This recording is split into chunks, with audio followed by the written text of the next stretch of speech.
일곱 교회 중에 오늘은 네 번째 두아드라 교회에 보내는 예수님의 메시지입니다. 두아드라 교회는 어떤 곳이냐면 일곱 개 에베소, 서머나, 버가모, 두아디라, 사대, 빌라델피아, 라우디게아 이 일곱 개 중에서 가장 덜 알려진 도시입니다.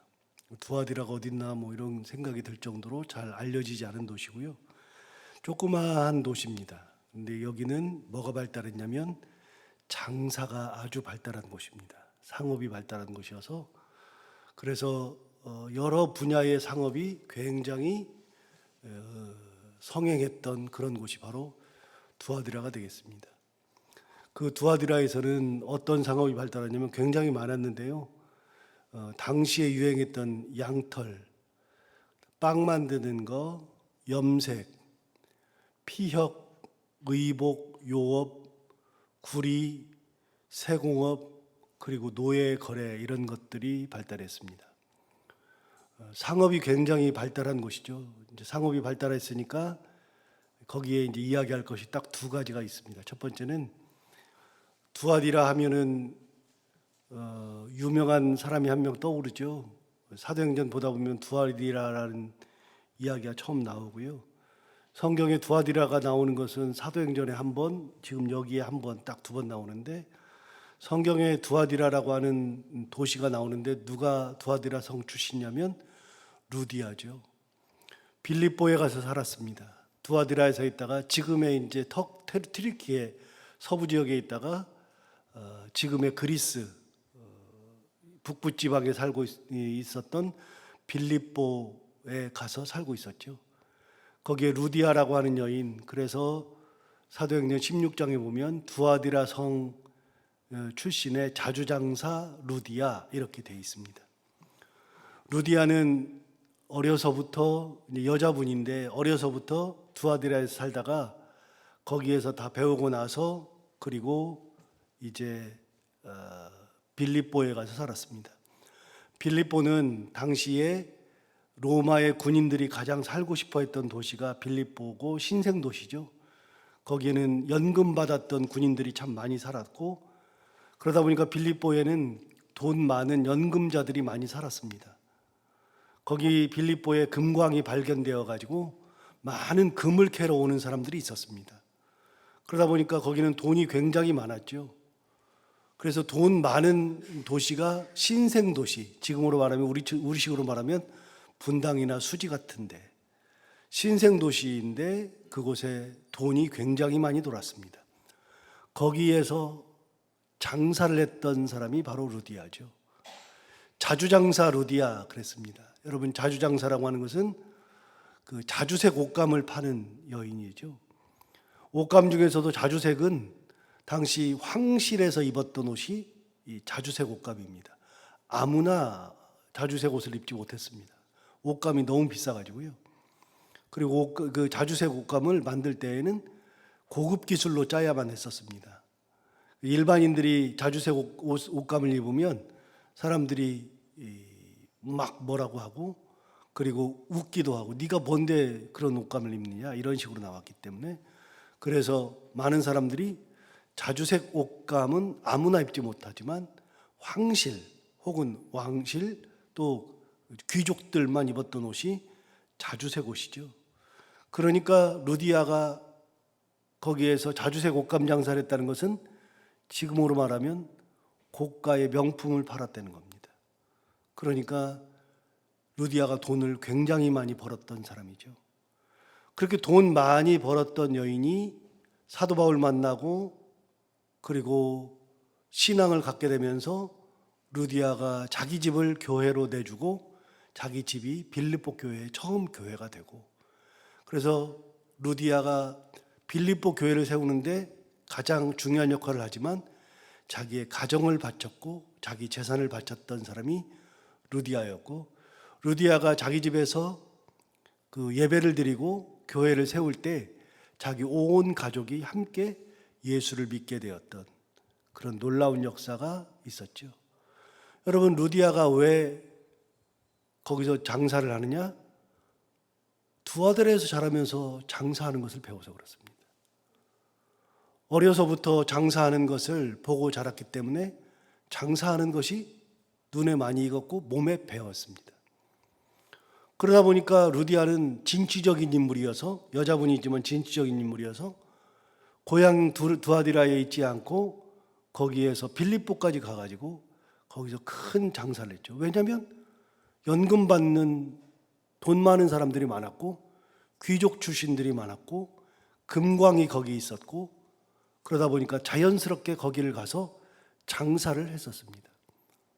어려서부터 배운 것이 그거기 때문에 그렇게 한 겁니다.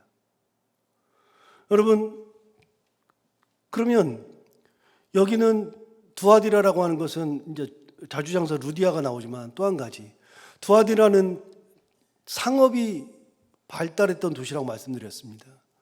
상업이 발달했는데, 상업이 발달하니까 어떤 것이 발달하냐면, 그 옛날에도, 요즘도 얼마 전에 우리 시장에 계시는 건어물 장로님이 문을 닫아요. 그래서 왜 그러나 봤더니 조합에서 상인회에서 어디를 놀러 간다고 거기를 이제 가게 되시니까 문을 닫더라고요. 여러분, 모든 곳에는 다 조합이 있죠. 상인회가 있고 그러듯이 그 두아디라에도 조합이 발달했습니다. 그 조합에 들어가지 않으면, 두아디라는 어떻게 했냐면, 조합에 들어가지 않으면 그러면 장사를 못하게 막았습니다. 상인들끼리. 그래서 상인회의에 들어가는 것이 장사의 첫걸음입니다.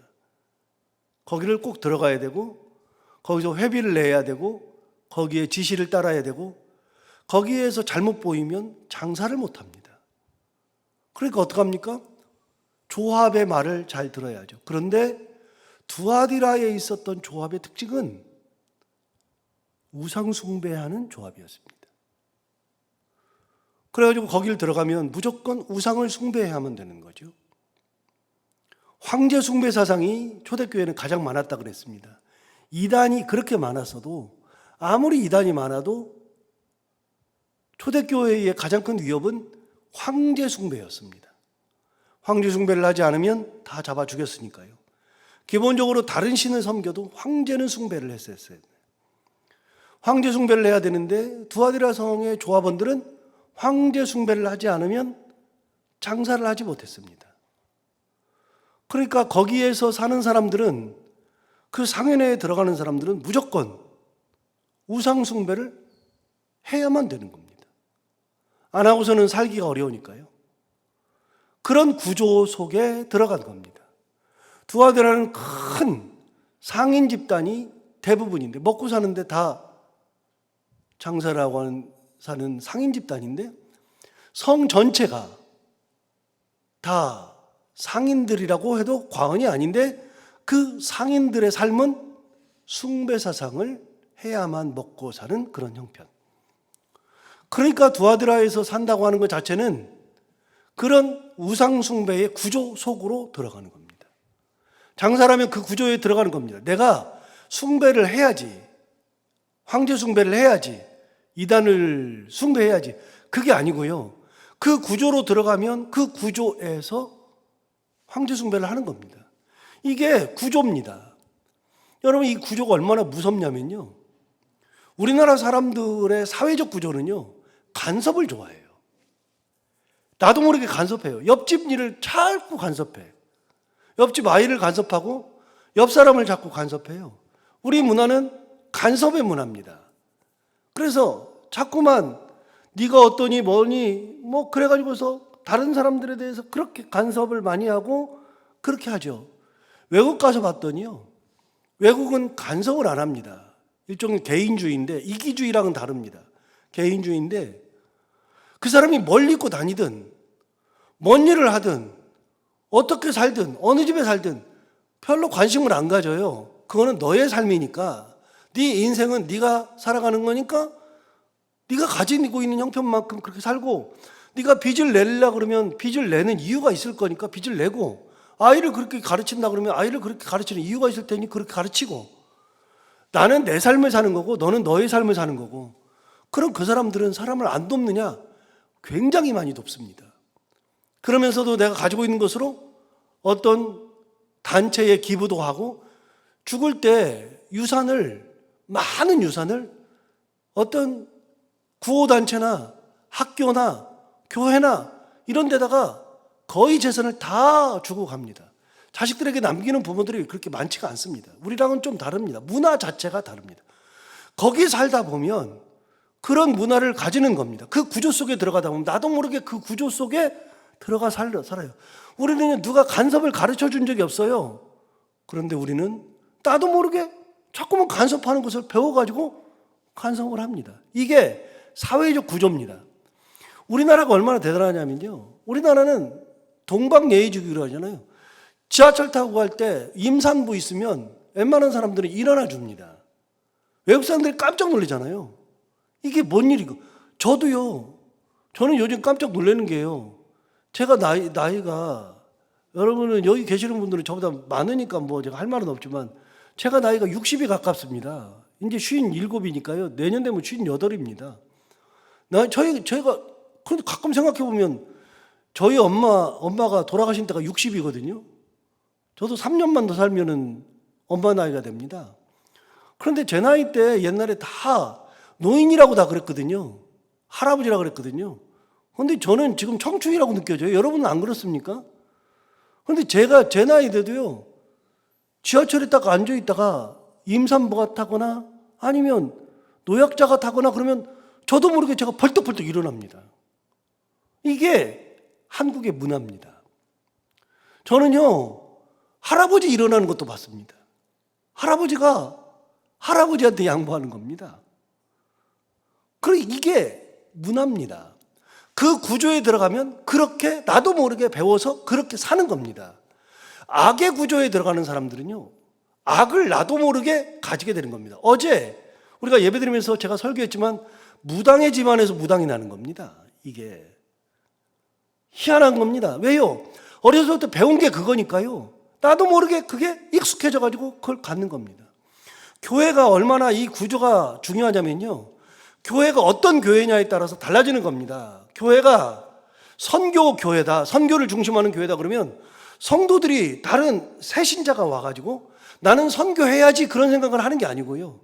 교회를 딱 왔는데 교회가 선교적인 구조를 가지고 있으면 교회가 헌금의 몇 %를 선교하고 헌금의 몇 %를 봉사하고 헌금의 몇 %를 나누고 이렇게 되기 시작하면 교회가 힘들어도 막 그렇게 가요. 나중에는 막 지치니까 우리 조금 줄입시다. 그래서 줄일 수는 있어도 그렇게 가잖아요. 그러면 새신자가 와서 헌금하죠. 내 헌금이 어디로 들어간지 압니까? 선교에 들어갑니다. 이 교회의 구조가 교회가 어떤 것을 결정하느냐에 따라서 그 구조 속으로 성도들이 다 들어가는 겁니다. 우리 교회는 선교한다. 그러면 선교하는 데에 매진하면 성도들 모두가 다 그 구조 속으로 들어와서 같이 하는 겁니다. 여러분, 이게 목사들이 타락하는 것 중에 가장 큰 것이 교회가 이 목사들을 길들이는데 어떻게 길들이냐면 여러분들이 길들이고 싶어서 길들이는 게 아니고요. 특히 대형교회 같은 경우는요, 목사들한테 돈을 굉장히 많이 줘요. 그냥 뭐 성도들이 막 돈을 너무 많이 줘요. 이렇게 주고 저렇게 주고 다 주니까 나중에는요, 거기에 길들여져 있어가지고서 돈을 안 주면 이상해. 왜 안 주지? 왜 그러지? 이렇게 되는 거예요. 나도 모르게 목사가 영혼을 사랑하고 그 영혼이 가는 것에 같이 기도하고 아픔이 있으면 힘써서 기도하고 그들과 함께 나누고 그런 거에다가 신경을 쓰는 것이 아니라 점점 왜 돈을 안 주지? 왜 그러지? 자기도 모르는 사이에 점점 그런 구조 속에서 변질되는 거예요, 사람들이. 구조는 굉장히 중요한 겁니다. 교회의 구조는 정말 중요합니다. 기도하는 교회, 나도 모르게 기도하는 구조 속에서 기도를 배우고 말씀이 강조되는 교회, 나도 모르게 말씀 가운데 살려고 하는 구조 속에서 살아가는 거예요. 그래서 교회가 타락을 안 해요. 전체가 타락을 안 하니까. 전체가 기도하고 있으니까 기도해야 되고, 전체가 말씀 가운데 살려고 노력하니까 점점 말씀 가운데 살고, 누가 헛소리하면 그거 목사님이 그렇게 하지 말라 그랬잖아. 목사님 설교하시면 그렇게 하지 말라 그러대. 그러면서 서로가 서로를 정화하고 구조를 갖는 겁니다. 제가 이거는 어디서 뼈저리게 느꼈냐면 영락교회 청년부 얘기를 해드렸잖아요. 청년부를 할 때 영락교회 가서 청년부를 하는데 북한하고 중국하고 적경 지역을 쭉 돌았어요.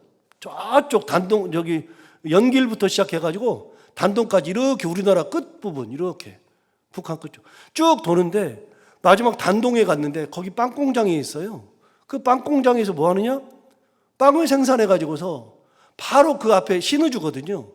신의주에 용천이 있는데 용천에 유치원이 있어요. 유치원 아이들이 밥을 못 먹고 거기에다가 이제 이 돈을 많이 들여 가지고서 병원도 세워주고 그랬는데 병원 물자가 못 들어가니까 빵을 들여보내는데 이 빵이 들어가요. 만들어 가지고 들어가요. 만들어 가지고 들어가는데 그 빵은 절대로 방부제를 넣지 않습니다. 북한 아이들은 방부제 먹으면 그대로 탈납니다. 이 속이 방부제를 견딜 수가 없습니다.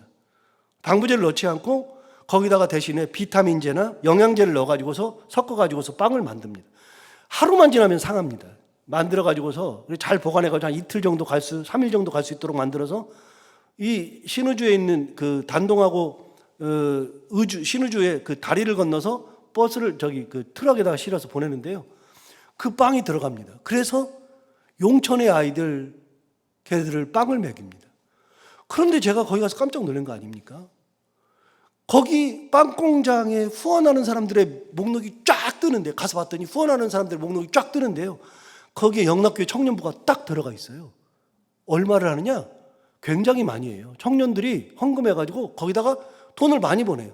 그 돈을 많은 사람들이 거기다가 후원하고 헌금하는데 그중에 영락교회 청년부 들어가요.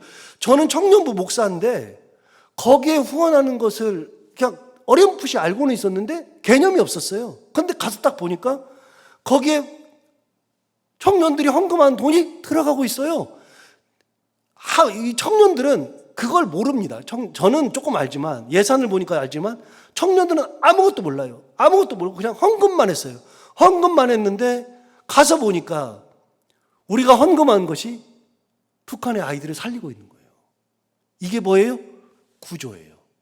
구조. 거기에 들어가면 나도 모르는 사이에 그 구조 속에서 어떤 모습을 가지고 살아가느냐가 결정되는 거예요. 그래서 교회의 구조는 진짜로 중요한 거예요. 두아디라라고 하는 지역은 먹고 살아야 되니까 상인회에 들어가야 되고 조합에 딱 들어가는데 조합에 딱 들어가는 순간에 우상숭배자가 되는 거예요. 그러니까 여기는 악의 구조예요. 이 성 자체가 악의 구조. 악의 구조를 가지고 있으니까 죄를 짓는 사람들이 끊임없이 생산되는 거예요. 내가 죄를 지어야지, 내가 우상숭배해야지가 아니라 그 구조를 들어가는 순간에 나도 모르게 그걸 안 하면 먹고 살지 못하니까 사람들이 다 하니까 너도 하고 나도 하고 다 하니까 그냥 다 하니까 나도 그냥 해. 그래서 나도 모르게 죄를 짓고 살아요. 이게 두아디라. 심각한 도시죠. 자, 이 도시에 예수님이 나타나시는데 뭐라고 하시고 나타나시나 한번 볼까요? 여러분 18절 보세요. 예수님이 이 곳에 어떤 모습으로 나타나시나? 두아디라 교회의 사자에게 편지하라. 그 눈이 불꽃 같고 그 발이 빛난 주석과 같은 하나님의 아들이 이르시되.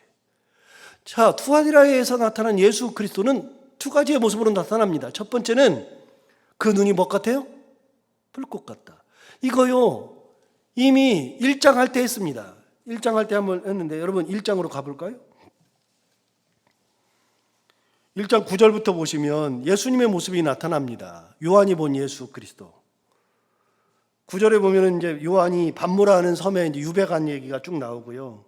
10절에 보면은 어느 날 주의 날 주일이 되었는데 유배를 가서 반모섬으로 유배를 가서 주의 날에 10절 내가 성령에 감동되어 내 뒤에서 나는 나팔 소리 같은 큰 음성을 들었어요.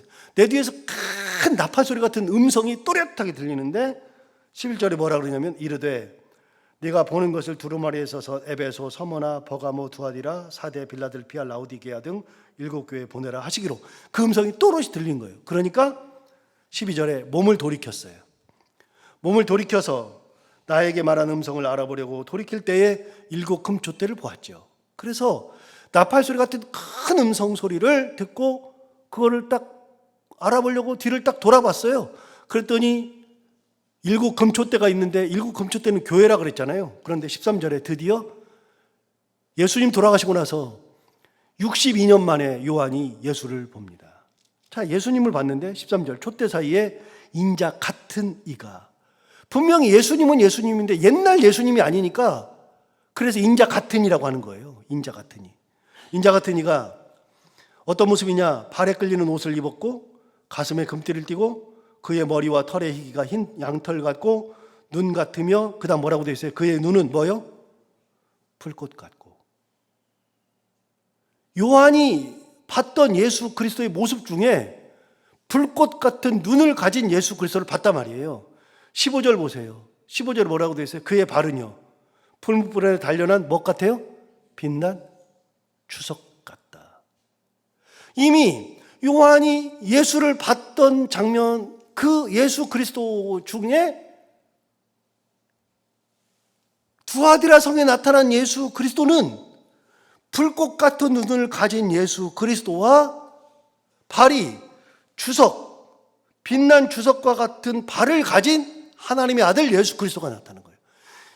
본 모습하고 똑같잖아요. 그때 설명드렸어요. 여러분, 눈이 불꽃 같다는 게 무슨 뜻이라 그랬어요? 꿰뚫어 보신다. 불꽃 같은 눈을 딱 보고서 세상에 숨길 것이 없다. 눈을 딱 뜨고 있으니까.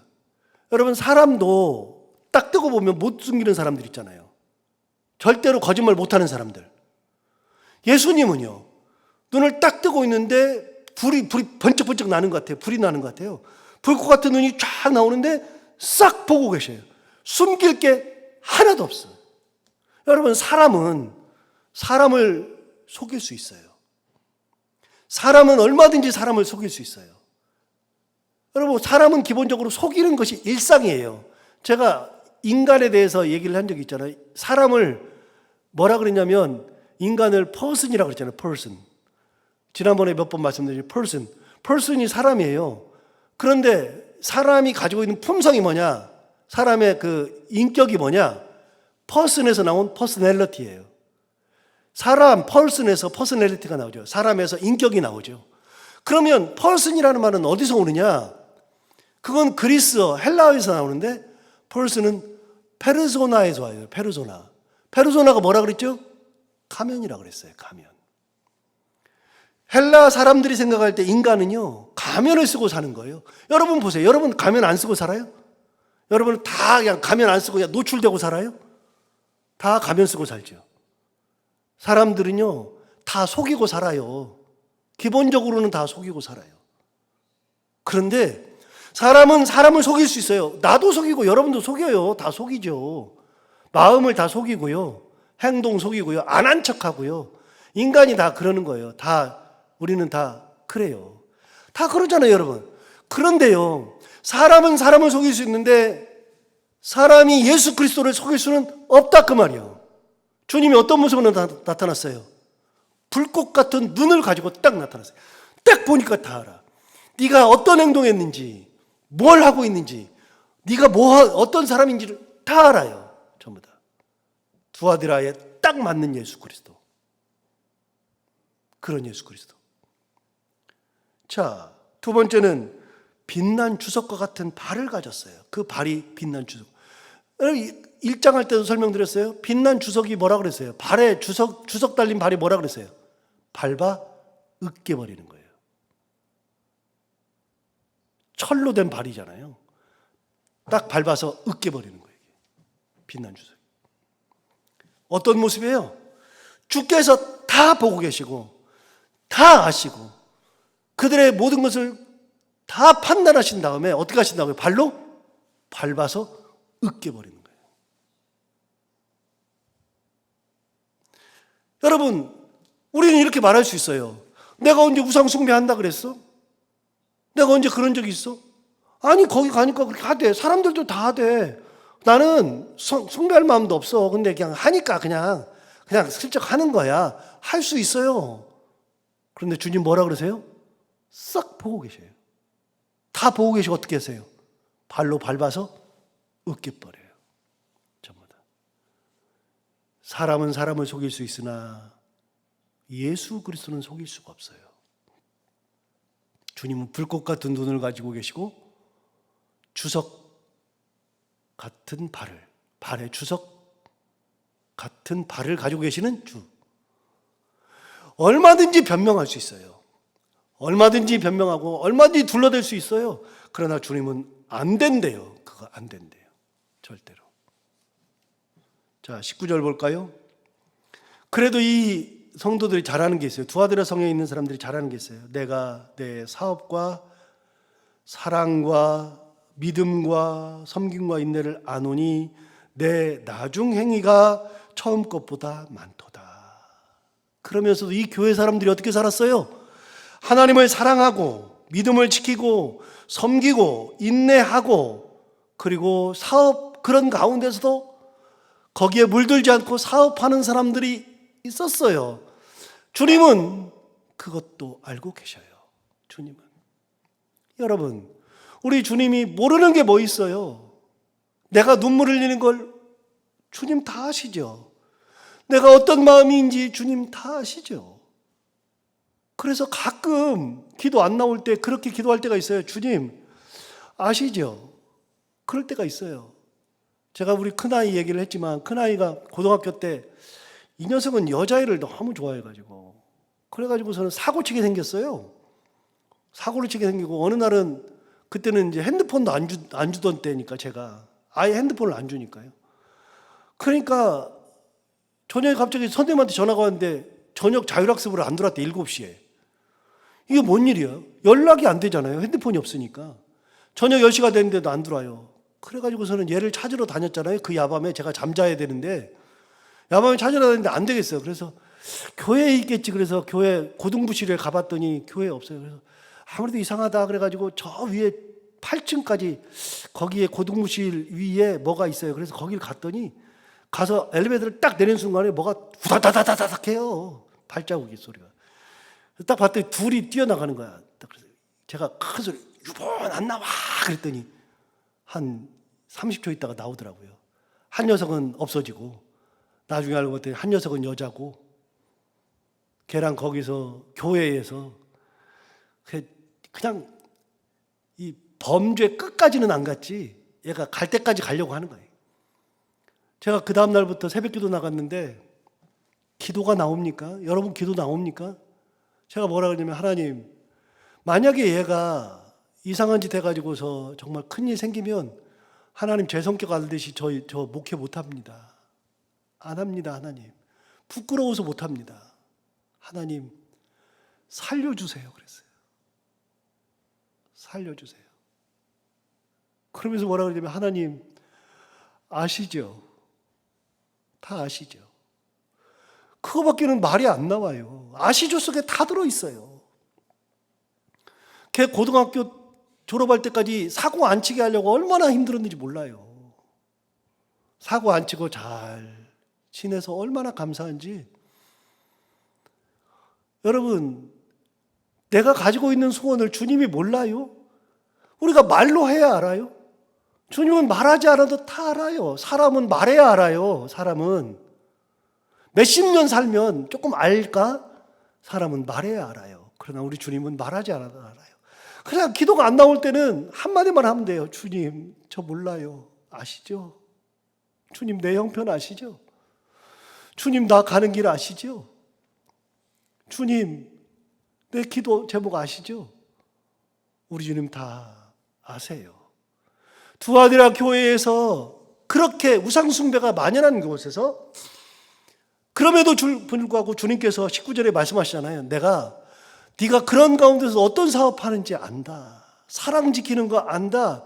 네가 믿음 있는 거 안다. 네가 섬기는 것도 안다. 네가 인내하는 것도 안다. 다 안대요, 주님께서. 여러분, 오늘 두아디라 교회에 나타나신 주님이 어떤 모습인가 잘 생각해 보세요. 두아디라가 어떤지를 이해하고 우리 주님이 왜 이렇게 나타나시나 보면 다 나와요. 여러분, 어떻게 내 교회째 하는데 우리 주님이 나타나시는 교회마다 나타나시는 모습이 왜 다를까요? 진짜 달라요. 그런데 딱 맞게 나타나요. 딱 맞게. 우리 주님이 오늘도 우리 가운데 사람마다 우리 가운데 다 나타날 텐데 다 다른 모습으로 나타날 거예요. 저에게 나타나는 하나님과 여러분에게 나타나는 하나님이 달라요. 기도 제목이 다르니까요. 사는 형편이 다르니까요. 그러나 우리 주님은 어떤 모습으로 나타나도 아셔요. 다 아셔요. 주님을 속이는 게 아니라 주님 앞에 머리를 숙이고 조아리고 주님의 은혜를 바라보는 삶을 살아야 한다. 이 은혜 가지고 살아가는 우리가 다 되기를 바랍니다. 기도하겠습니다. 하나님 아버지 감사합니다. 오늘 우리에게 귀한 은혜 주셔서 감사합니다. 두아디라 성 이제 이야기를 하다 보니까 이런 곳이 정말 이런 곳이었구나. 우리 주님께서 그래서 나타나셨구나. 이런 생각이 번뜩 듭니다. 하나님 아버지, 우리가 어떤 모습으로 살아가든 어떤 형편으로 살아가든 주님, 우리 형편과 살아가는 모습과 기도하는 제목들과 우리가 간절히 원하는 것이 무엇인지 주님 다 아시죠. 주여, 기도가 나오지 않아서 말하지 못해도 기도하고 싶으나 무언가에 가로막혀서 잘 안 돼도 주님, 우리의 마음은 다 아시죠. 주께서 우리의 삶을 아심으로 우리를 인도하시되 주님의 크신 권능 가운데 주님의 동산으로 우리를 이끌어 주시고 주님의 은혜 가운데 살아가는 저희들 모두가 다 되게 하여 주옵소서. 하나님 아버지, 오늘 새벽에도 이렇게 기도하기 위해서 나왔습니다. 여러 가지 기도 제목이 있는데 하나님 한 분 한 분의 기도 제목을 다 들어 응답하여 주시고, 마음이 답답하고 눈물을 흘리고 싶으나 눈물도 못 흘리고 어려움이 있으나 그런 어려움 가운데서도 주님 바라보고 나왔으므로 주님, 우리들의 이 마음을 기억하시고 주님의 크신 은혜 가운데 오늘도 위로하시고 함께 하시고 응답하시는 그런 은혜를 허락하여 주옵소서. 오늘도 하루 살아갈 때 이 말씀을 기억하며 살게 하여 주옵시고, 해야 되는 것들을 기쁨으로 잘 감당하고 만나는 분들과 함께 웃고 행복한 하루가 되게 하여 주옵소서. 예수님 이름으로 기도하옵나이다.